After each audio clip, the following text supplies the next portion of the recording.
Contoh aja, contoh. Jangan kau marah, jangan marah. Contoh, lempox, ngelem.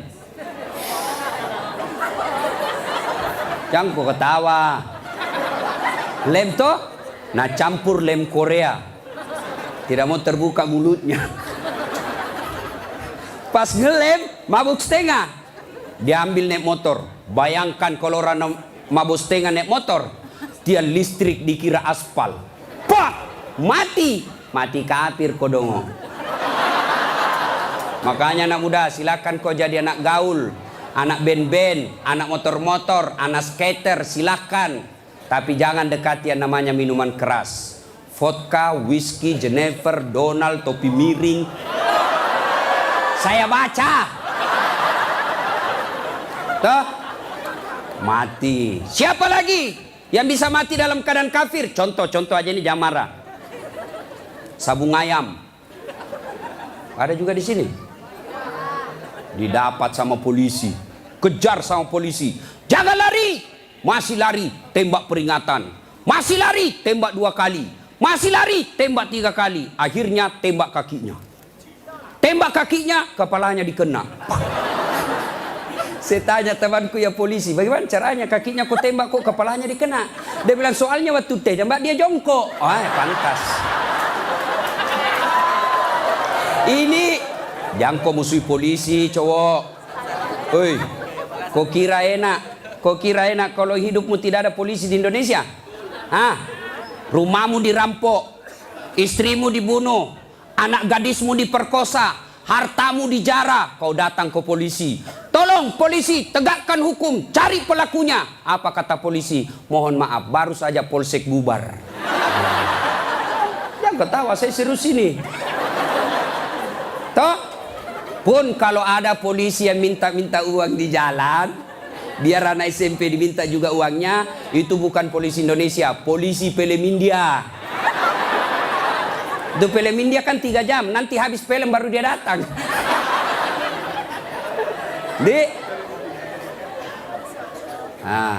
Jadi bisa jadi kita beragama Islam, tapi kemungkinan juga bisa jadi kita matinya dalam keadaan kafir.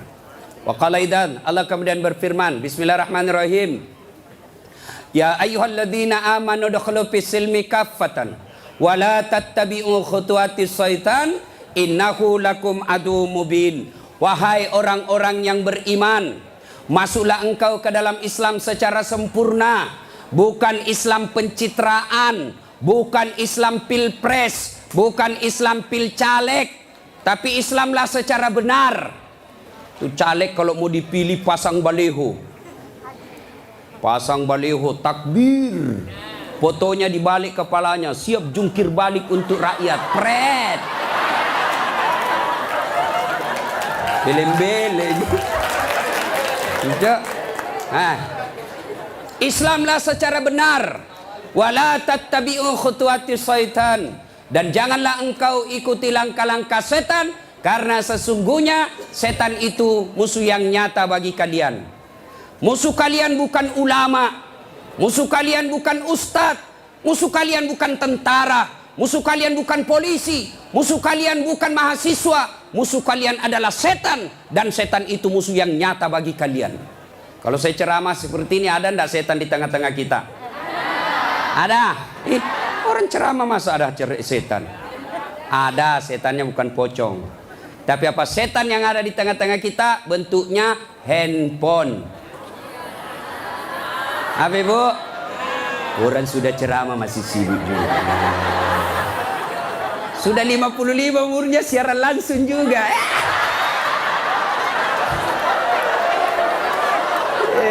Gayanya.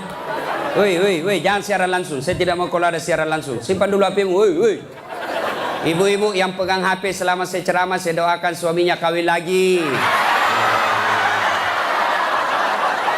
Simpan dulu HP-mu.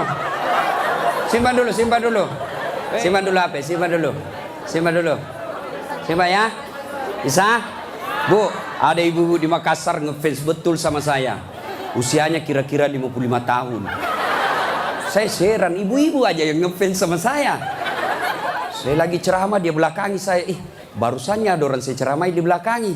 Ternyata diambil HP-nya, selfie. Baru dia tulis di Facebook-nya latar belakang das atlatif. Saya dijadikan background.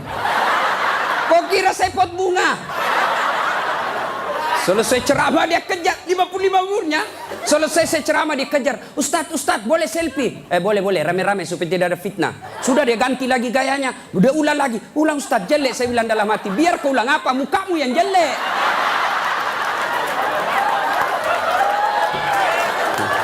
Selesai selfie. Langsung dia bilang, Ustadz boleh cium? Hah? Haram. Nggak boleh. Nggak nafsu Ustadz, cari barakah. Haram. Coba kau masih muda. Nakal. Simpan dulu HP ya, simpan dulu ya. Bu, bisa? Nah, wa qala idzan, Allah kemudian berfirman, Bismillahirrahmanirrahim. Innallaha wa malaikatahu yusalluna 'alan nabi. Ya ayyuhalladzina amanu sallu alaihi wa sallimu taslima. Sesungguhnya Allah dan para malaikatnya bersalawat kepada Rasulullah Muhammad sallallahu alaihi wasallam, maka wahai orang-orang yang beriman, bersalawatlah kalian kepada Rasulullah dengan sebaik-baik solawat. Saya mau dengar mana lebih kencang suaranya, ibu-ibu dengan bapak-bapak. Kita tanding malam ini, siap? Siap? Nah, yuk cowok-cowok, terutama ini cowok jomblo fisabilillah. Nah, kau diam dulu, kita dengar dulu ini ibu-ibu salawat ya. Ayo bu, ayo bareng-bareng bu. Salatullah salamullah ala toha Rasulillah. Salatullah salamullah ala yasin Habibillah. Alhamdulillah. Ini bukan kencang, ini namanya syahdu. Suara begini yang kasih nafsu laki-laki. Makanya cewek, kalau kau ditelepon cowok, jangan kau kasih sahdu suaramu. Assalamualaikum, waalaikumsalam. Bagaimana orang tak nafsu sama kau? Lagi di mana dek? Di rumah aja kak. Kau tegas dong. Sebagai cewek muslimah, jangan kau mendayu-dayu. Assalamualaikum, waalaikumsalam. Lagi di mana? Di rumah. Ngapain? Apa tanya-tanya? Berhenti. Ini waalaikumsalam. Ibu-ibu diam, kita dengar ini cowok-cowok. Ayo, cowok jangan mempermalukan jenis kelamin. Ayo. Ayo. Diam ya, diam. Kita dengar ini cowok. Yuk. Salatu salamullah ala toha Rasulillah. Salatullah ala yasin. Masya Allah. Terima kasih. Sudah bi bos. Overdosis kok. Kita diam semua. Kita dengar ini di atas. Ayo. Duduk ngambil gaya lo. Ya, ayo bareng-bareng. Yuk. Love it. Ini mau poligami, Fred.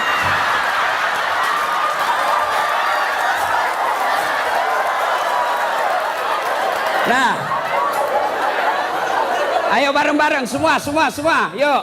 Salatullah salamullah ala toha Rasulillah. Salatullah salamullah ala yasin Habibillah. Alhamdulillah, terima kasih. Dek, bisa ndak bedakan tadi mana suara cewek, mana suara laki-laki? Bisa. Kenapa bisa? Karena Allah kasih kita telinga yang lengkap sensor pembedanya. Dia bisa bedakan mana bunyi handphone, mana bunyi kentut. Tanpa kau pernah kursus. Woi cewek, mau ndak saya kasih handphone iPhone X Max 512 giga? Mau? Gratis, mau? Mana? Mau. Tapi pulsanya 5 juta ibu, mau? Tapi begitu saya kasih langsung tuli. Nah, mau diapa handphone kalau kau sudah tuli? Halo? Halo? Rusak lagi nih HP. Halo? Buka HP rusak, telingamu masalah. Berarti yang mahal bukan jaringan, yang mahal bukan seluler, yang bukan handphone yang mahal. Apa yang mahal? Telinga. Allah kasih kau gratis, tidak perlu kau bayar. Hebatnya lagi nih telinga, ya. Tempatnya kiri kanan proporsional. Bagaimana seandainya telingamu satu di bawah pantat? Halo, ya Ustadz. Lagi di mana? Di rumah aja Ustadz. Ayo. Repot toh?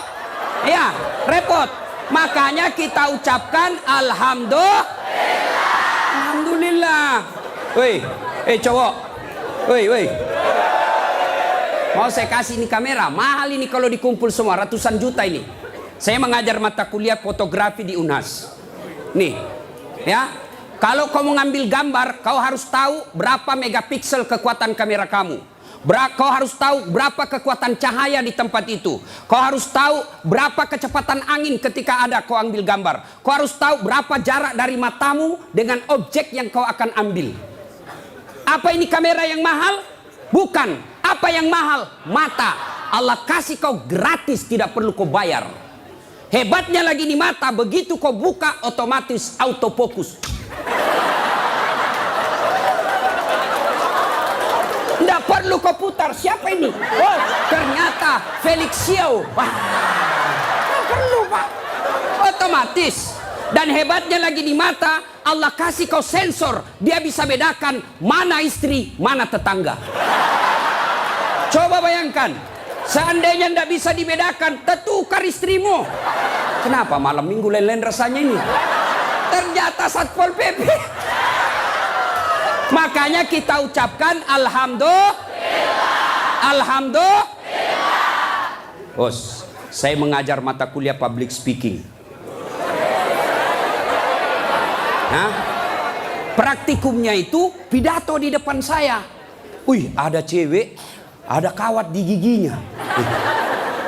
Saya biasanya di kampung pagar yang dikawat. Ini giginya dikawat. Saya tanya, apa namanya itu, Dek? Dia bilang behel. Oh. Lidah Sulawesi ini, Bos. Jangan kau paksa saya menjadi lidah Solo. Hah? Mahal itu, Dek. Ini 20 juta. Wih, 1 kali umroh. Disimpan di giginya. Saya tanya, sini kau dulu cewek. Kau kira itu behelmu yang mahal? Bukan, tapi apa? Gigi. Biar kau mau pasang behel harga 100 juta, ndak ada gigimu, apa kau mau kawat? Ayo, berarti yang mahal gigi. Hebatnya lagi di gigi, tumbuh dan panjangnya dibatasi. Pernah ndak kau bayangkan bagaimana seandainya gigimu tumbuh seperti rambut? Saya yakin Dude Herlino ndak akan main sinetron kalau sudah keluar giginya. Nggak ada yang mau nonton. Makanya kita ucapkan alhamdulillah. Makanya jangan kau pernah ngeluh, jangan kau merasa putus asa, jangan kau merasa kamu miskin. Kalian semua orang kaya, yang kekayaanmu kata Allah fi ahsani takwim, itu badanmu yang sangat cantik. Ya, saya jelek Ustaz karena kau membandingkan sama yang cakep. Saya tidak mau duduk dengan ini artis Satri Hijrah, hancur saya.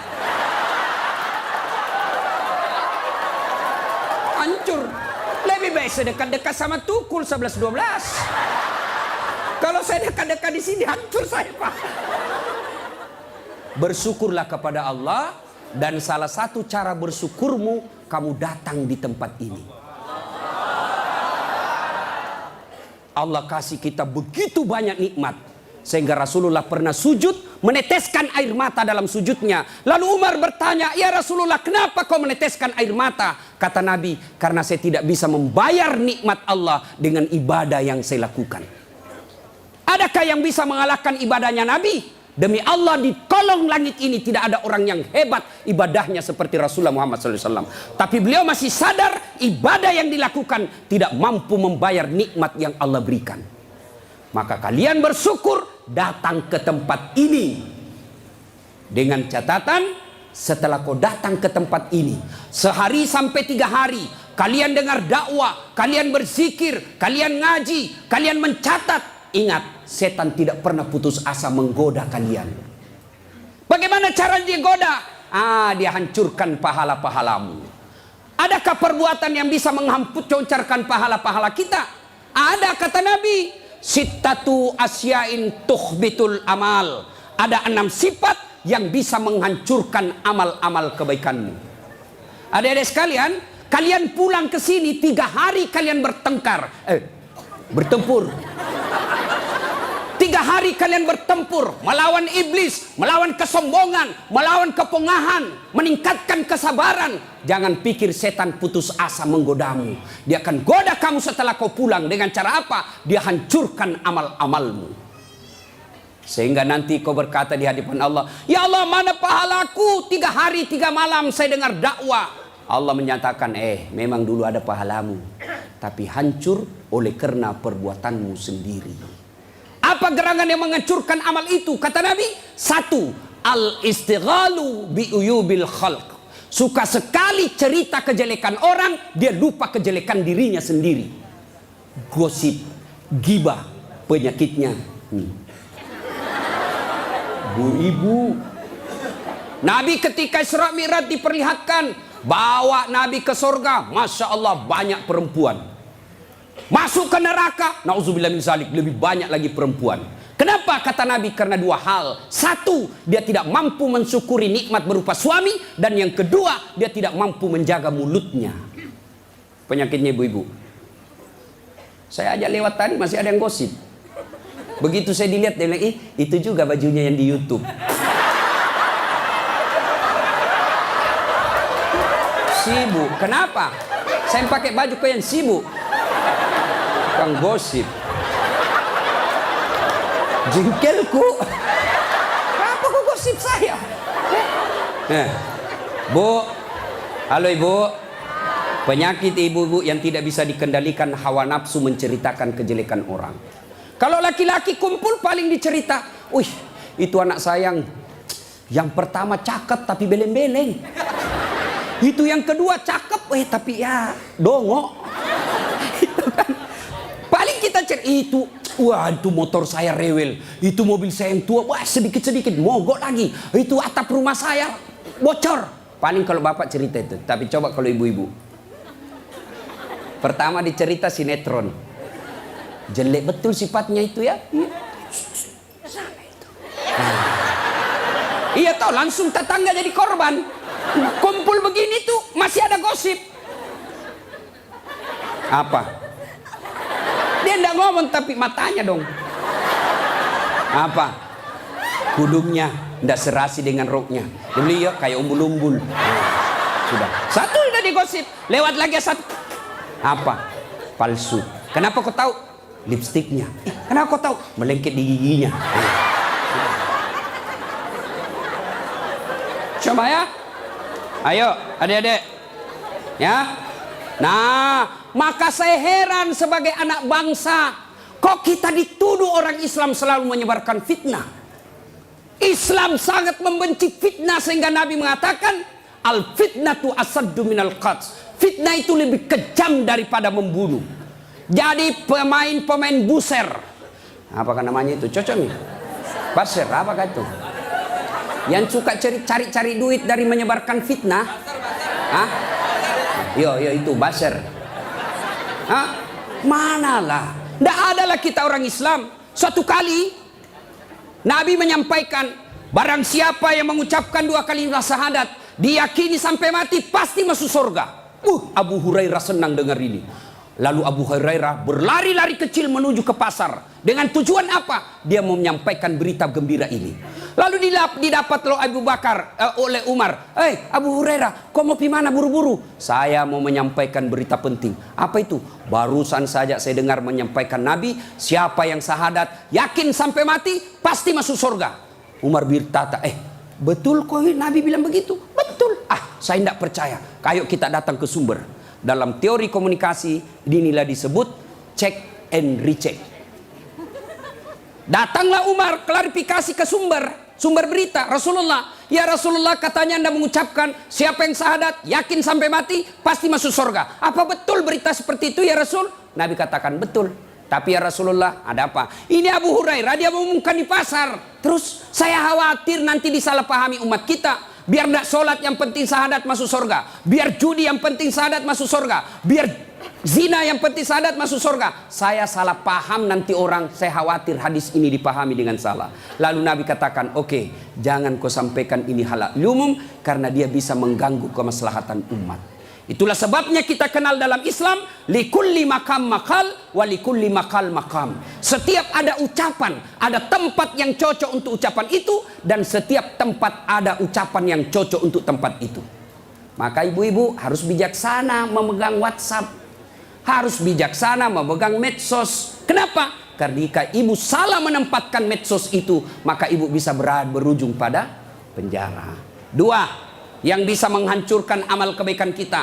Apa itu kata Nabi? Hubbud dunia, terlalu cinta kepada dunia. Cinta dunia boleh, cinta dunia boleh. Mana yang tidak boleh? Terlalu cinta kepada dunia. Nah ibu, yuk. Salatullah ala toha Rasulillah. Salatullah ala yasin. Cinta dunia. Mana cinta dunia? Satu, menganggap enteng ibadah. Hayya 'alas shalah. Sebentar, masih panjang waktu duhur. Ini kan sampai jam 3. Cinta dunia. Mana lagi cinta dunia? Ini paling banyak cewek. Mukanya dia tidak terima dengan ikhlas. Mukanya dikira tembok, coklat, biru, abu-abu, krem. Sekarang cewek kan banyak palsu. Bulu matanya panjang, palsu. Matanya biru, palsu. Bibirnya merah, palsu. Pantatnya gabus, palsu. Itu terlalu cinta dunia. Perempuan kan sekarang bingung saya lihat. Rambutnya panjang, mau dikasih keriting. Yang keriting rambutnya dia kasih lurus. Iya kan? Allah sudah kasih yang baik, dia tidak syukuri. Begitu mulai putih rambutnya, stres, dia kasih semer. Kena matamu, cinta. Karena waktu yang sangat terbatas. Yang ketiga, apalagi yang bisa menghancurkan amal ibadah kita? Qillatul haya, kurang rasa malu. Oh, ini banyak di Indonesia. Anggota DPR malu dong, sudah digaji oleh rakyat, uang rakyat, kalian tidur saja. Dedek, pernah dengar cerita anggota DPR di akhirat? Hah? Jadi anggota DPR kan ada penghafal Quran, masuk dalam surga. Begitu masuk dalam surga dilihat, kok banyak anggota DPR di sini? Di negara aku banyak di OTT karena korupsi. Dia pergi protes sama malaikat penjaga surga. Malaikat, kenapa banyak ini masuk anggota dewan dalam surga? Di negara saya banyak yang korupsi. Dia bilang penjaga surga, dah sok ribut. Kenapa? Dia cuma reses. Sebentar lagi pulang ke tempat asalnya.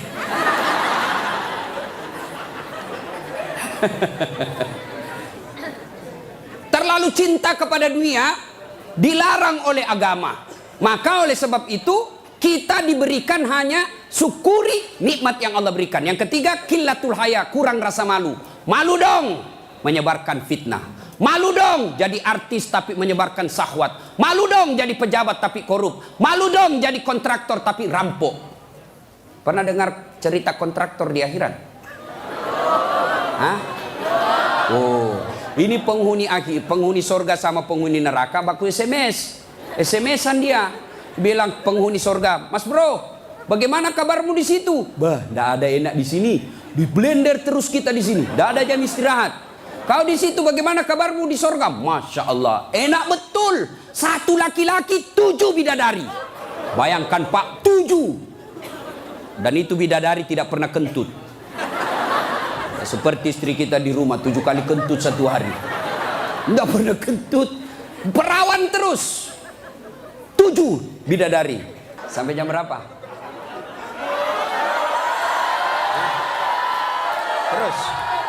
Terus. Lalu kata penghuni surga, wah enak betul di sini. Penghuni neraka, bolehkah kami jalan-jalan ke situ? Boleh. Ya gimana? Penghuni neraka kan kreatif, banyak solusinya. Gimana? Sudahlah, tidak usah cemas. Kami bikin jembatan dari surga, kamu juga bikin jembatan dari neraka. Kita ketemu di tengah. Setuju? Setuju. Lelang proyek. Keluar pemenang tender. Kerjalah. Hari pertama hancur juga ini Ustaz. Aduh. Nasib sial saya ini malam. Uang merah kek.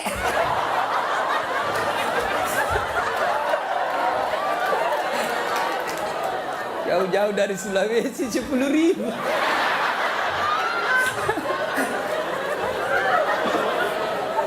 Nah, lalu dia bilang, hari pertama proyek dari neraka selesai 50%. Hari kedua selesai 70%. Hari ketiga tuntas, efektif dan efisien. Selesai proyek. Sampai di tengah dilihat-lihat di proyek dari surga. Kenapa belum mulai-mulai? Dia teriak lah, ini dari neraka. Mas bro, kenapa kau belum mulai proyekmu? Kami sudah sampai di tengah sesuai perjanjian. Kenapa kau belum mulai? Kata penghuni dari surga, bagaimana mau dimulai? Pemborong, kontraktor, pengawas, panitia, ada semua di situ.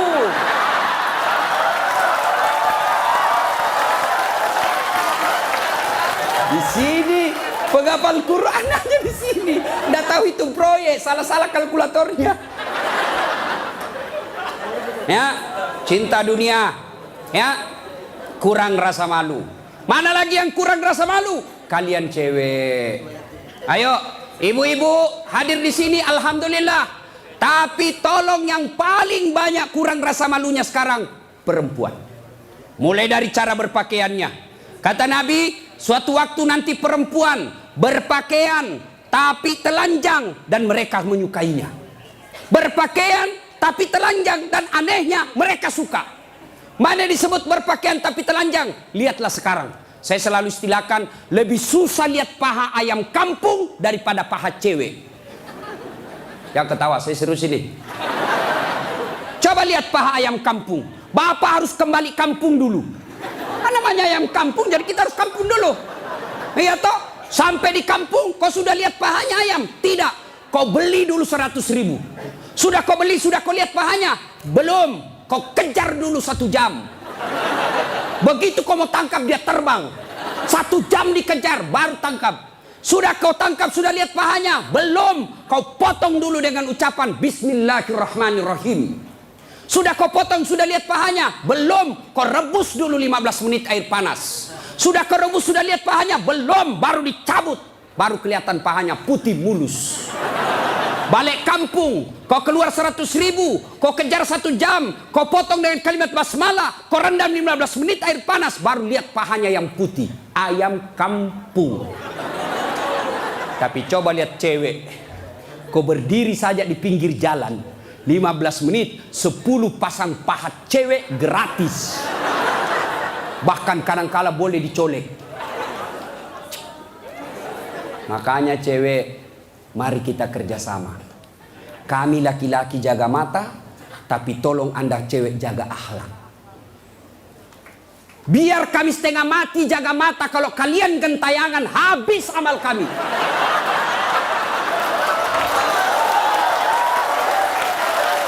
Ya, saya kalau mau pergi mengajar di kampus, saya ngaji dulu beberapa ayat, sholat duha dulu 2 rakaat, baru 1 kilometer saya naik mobil hancur amalku. Sebelah kanan ketek, sebelah kiri dada, di depan paha. Nggak mungkinlah saya jalan terus begini. Tiang listrikku tabrak.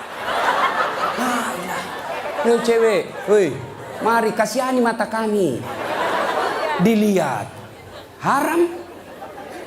Tidak dilihat, barang bagus.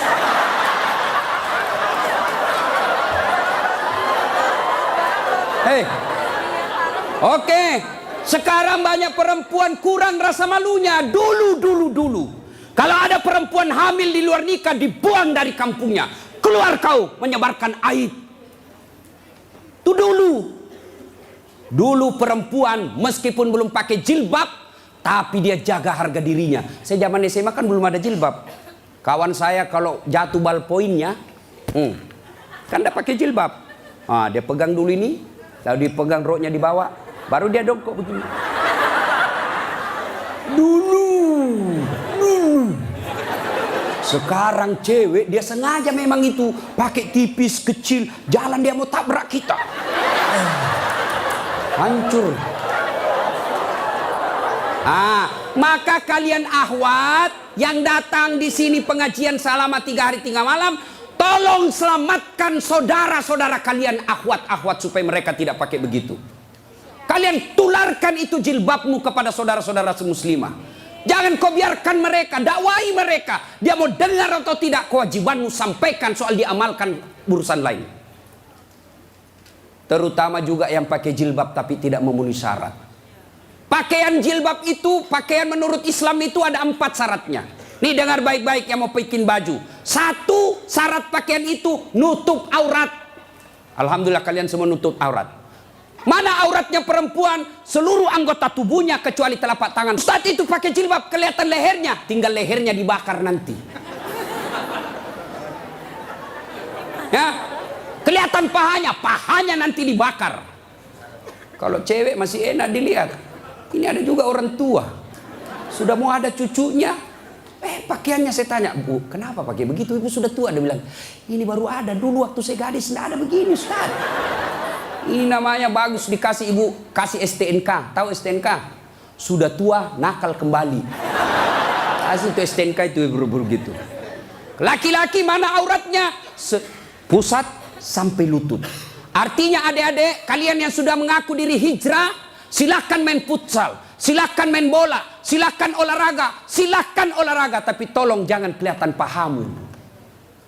Pahamu adalah dosa ketika kau kelihatan. Kau suruh saudara putrimu jilbab, kalian main bola kelihatan paha, dosa. Nggak ada nafsu lihat pahaku. Siapa bilang? Siapa tahu ada janda-janda tua sudah lama nggak lihat paha. Bisa jadi. Ya. Yang kedua, syarat pakaian menurut Quran, nutup aurat. Yang kedua, tidak mempertontonkan lekuk-lekuk tubuh. Ada orang pakai jilbab tapi bajunya sempit. Susah jalannya. Coba lihat itu kalau ada pengantin. Pakailah jilbab sakaratil maut. Yang 3 lapis, kuning, biru, abu-abu. Dikasih kiri lagi sedikit. Ada talinya dia ikat-ikat dulu. 2 meter dia kasih di lehernya. Kasih dulu. Mulai tidak bisa goyang tangannya. Bajunya sempit. Roknya sempit. Jalanlah dia bilang suaminya, buru-buru ibu kita ketinggalan. Tunggu dulu Pak. Dongok. Itu namanya beleng-beleng. Tahu beleng-beleng? Dongok. Tahu dongok? Kau lah itu. Ayo. Syarat yang ketiga, cowok juga. Kalian pikir kalau kau cowok berpakaian ketat-ketat tidak berdosa? Dosa juga itu. Yang lebih mencengkelkan itu yang gendut. Masuklah dia di masjid pakai kaos oblong. Begitu dia ruku, mulai mencemaskan. Sujud, ada celengan. Beleng-beleng.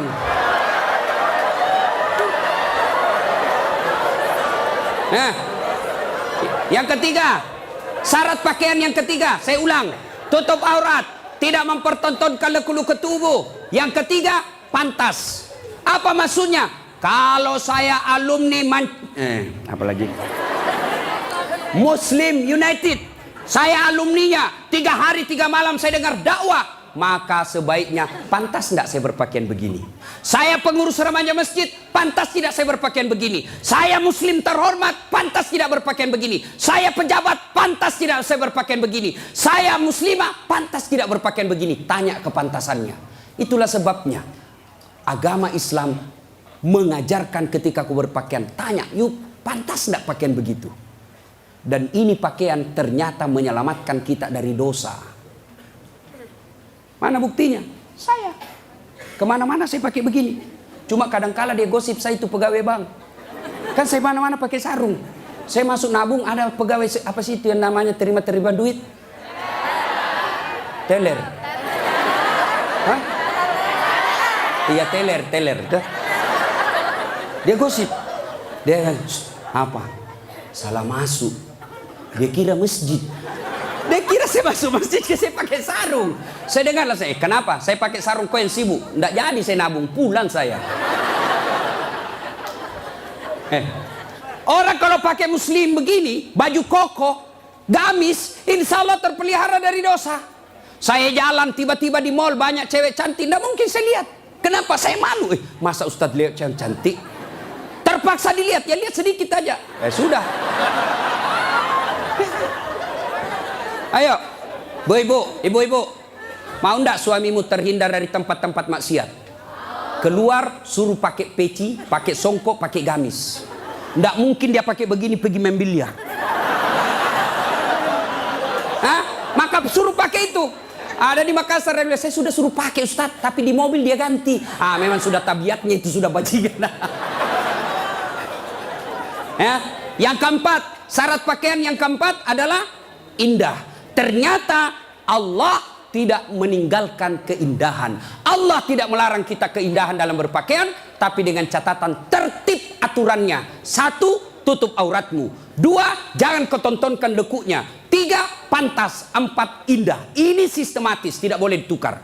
Sayang 1000 sayang kita bikin pakaian. Indah nomor 1, nutup aurat 19. Akhirnya pakaian kita seperti yang kita lihat sekarang ini. Yang di atas turun ke bawah, yang di bawah naik ke atas, ketemu di tengah, tipis, sempit, kecil. Dongo. Nah, qillatul haya, kurang rasa malu. Yang keempat, yang bisa menghancurkan amal kebaikanmu, kata Nabi, qaswatul qalbi. Apa itu? Keras hati. Apa itu? Tidak mempan nasihat. Selesai dengar ceramah tidak ada perubahan. Apa malah dia bilang? Siapa panggil itu Ustadz dari Sulawesi? Saya. Lain kali tidak usah undang. Kenapa? Tidak enak ceramahnya. Kenapa? Masa 6 dia bahas, saya terus dia kena. Keras hati kau. Selesai dengar ceramah, larang merokok. Malah dia bilang, apa tahu rokok apa? Memangnya saya minta duitmu? Keras hati. Ada perokok di sini? Ada? Saya doakan kalian berhenti merokok. Coba dengar itu calon-calon istrimu. Itu biasa orang merokok kayak kurang kerjaan. Itu aja dikerja 10 menit. Dan saya kasihan kadang-kala kalau di bandara. Coba lihat tuh perokok, dikasih masuk kayak kotak-kotak, kayak belek-belek. Sendiri di dalam kan. Sekali-kali isap kunyah. Jangan kau sebarkan itu asapnya ke kita. Bolehlah kau merokok, silakan, tapi jangan kasih asapnya orang lain. Bagaimana caranya Ustaz? Kau bawa kresek.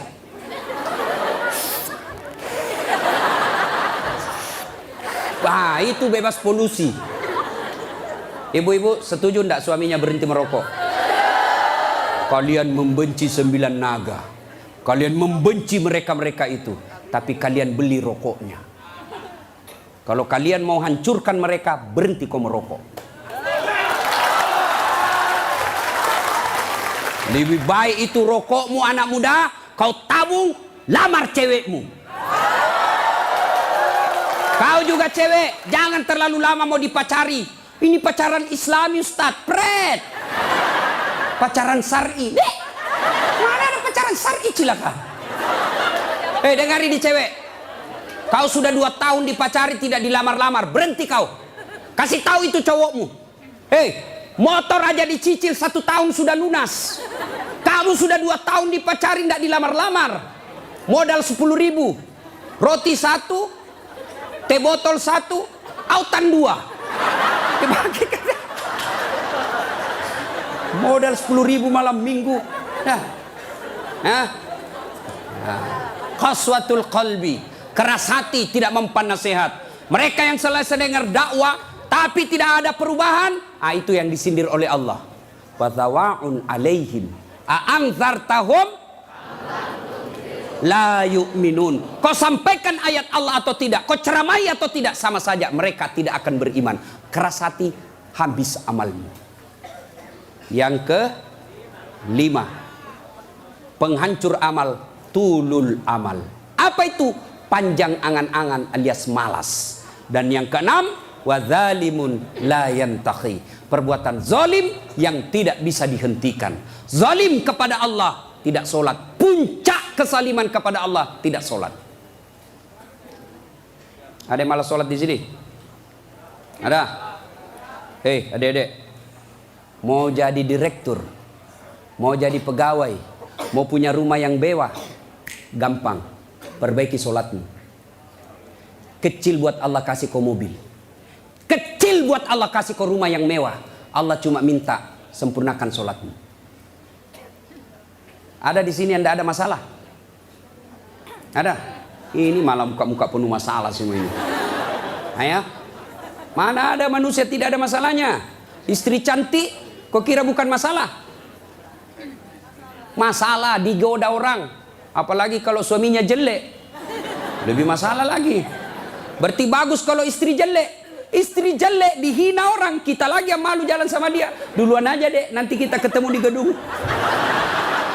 Sampai deket tuh tidak muncul-muncul suaminya.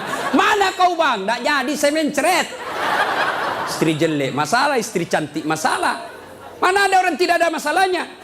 Kita kuliah apa masalah? Mau sarjana. Sudah sarjana selesai masalahmu? Tidak, mau punya kerja. Sudah punya kerja selesai masalahmu? Muncul masalah baru. Apa? Mau jadi kepala dinas. Sudah kepala dinas selesai masalahnya? Muncul masalah besar lagi, mau jadi sekda. Sudah jadi sekda selesai masalahnya? Belum, mau jadi wali kota. Sudah jadi wali kota? Mau 2 periode. Mau 2 periode baru dongo. Beleng-beleng. Kau salah, kenapa kau suruh pilih dongo? Mau kau? Hah? Ayo, tidak ada orang tidak ada masalah. Ya. Maka Allah tidak mengatakan, hei Das'at, ada masalahmu, kau puasa dulu. Tidak. Hei Das'at, ada masalahmu, kau jadi dokter dulu, kau jadi insinyur dulu, kau kaya dulu, kau anggota DPR dulu. Allah tidak menyatakan itu. Allah cuma minta 2. Ista'inu bisawri wassalah. Sabar, perbaiki solatmu, saya yang selesaikan masalahmu. Itu janji Allah, bukan janji caleg. Kalau caleg mau dipilih, dibagi-baginya kartu namanya. Pilih saya, pilih saya. Ada masalahmu, telepon saya 24 jam. Begitu terpilih, dia ganti nomor HP-nya. Allah janji, pasti Allah tepati. Allah cuma minta, ada masalahmu cewek, kau risau soal jodoh, yuk perbaiki solatmu. Cowok, ada masalahmu, kau sudah sarjana, tidak dapat kerja, yuk sempurnakan solatmu. Saya sudah sholat Ustaz. Betul kau sholat tapi tidak ikhlas. Hayya 'alas shalah. Asar lagi. Barusan duhur, kau tidak ikhlas. Saya sudah sholat Ustaz. Betul kau sholat tapi main-main. Mana buktinya? Allahu Akbar. Alaikum. Ya kana mulia. Suratul ladzina. Kau ketawa karena kau bayangkan dirimu. Siapa yang ngajar kau sholat begitu? Sampai ada yang tanya saya ibu-ibu, Ustaz boleh enggak sholat? Panas Ustaz di rumah, enggak ada AC, enggak ada kipas. Sholat duhur boleh enggak tidak pakai BH? Boleh, tapi kau tidak beradab namanya. Boleh. Bayangkan kalau kau ruku. Yang ketawa cowok, ini barengan laki-laki perempuan. Boleh, tapi tidak beradab namanya. Itu kau tidak ikhlas. Saya sholat Ustaz, betul kau sholat. Tapi sholatmu ya tidak seperlunya. Ayo juga sholat Allah.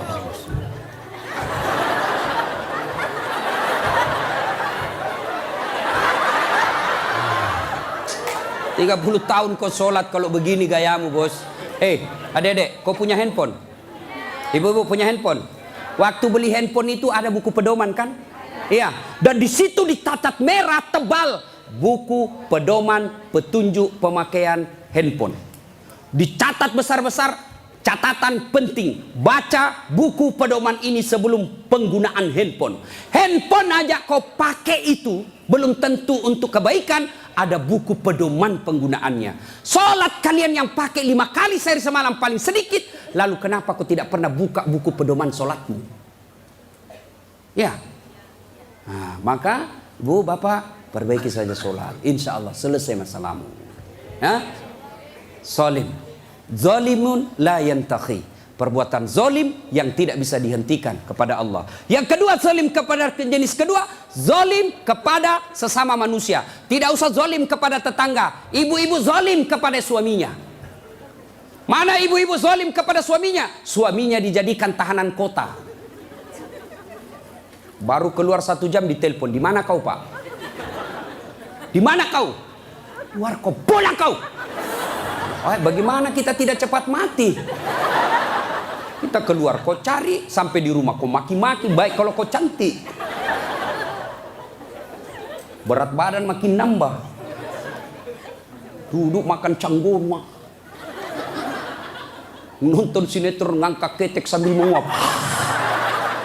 Kita di jalan semua harum cewek-cewek, sampai di rumah la haula wala quwwata illa billah.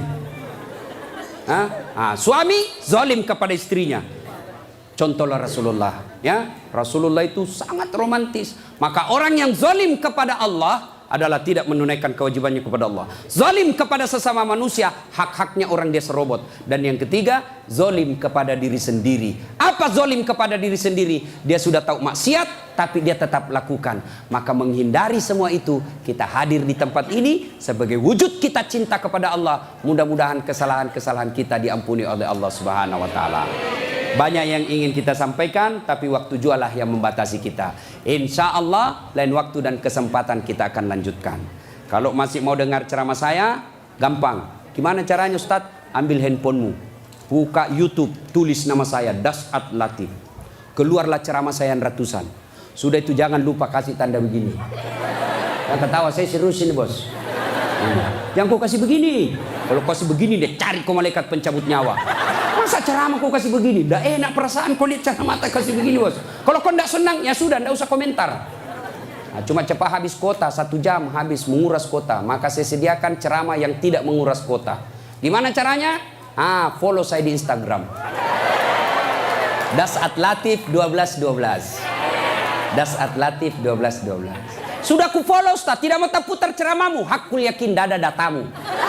Kau beli kota dulu ya. Nah, sudah ibu bapak, mudah-mudahan ada manfaat. Sebelum kita akhiri, mari kita kirimkan suratul Fatihah kepada Rasulullah Muhammad SAW. Khasiat dan keutamaannya kita ikhlaskan untuk mereka yang merintis pembangunan masjid ini. Yang terkenallah masjid ini seluruh jagat Indonesia. Masjid ini adalah masjid pergerakan umat Islam di Yogyakarta. Mari kita doakan. Mudah-mudahan orang-orang yang berpartisipasi dalam pembangunan masjid ini dan pelaksanaan acara ini, Allah mudahkan hidupnya, Allah balas segala kebaikannya, Allah angkat derajatnya, dan jika kelak menghadap kepada Allah, Allah hadapkan dalam iman dan Islam. Al-Fatihah. Bismillahirrahmanirrahim.